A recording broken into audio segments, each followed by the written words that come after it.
Ito na, bubuksan natin yung continuation na video. Buksan natin yung fuel filter ng Wigo.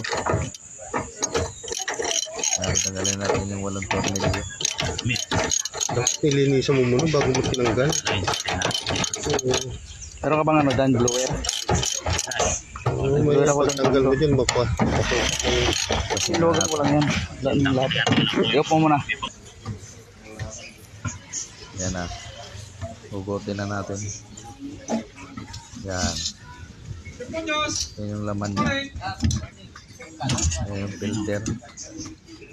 Kasama yung floater.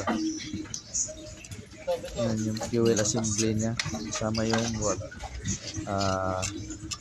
fuel pump, fuel filter kasama. Assembly yan. Diyan na rin yung fuel filter yun sa dulo. Yan, tingnan.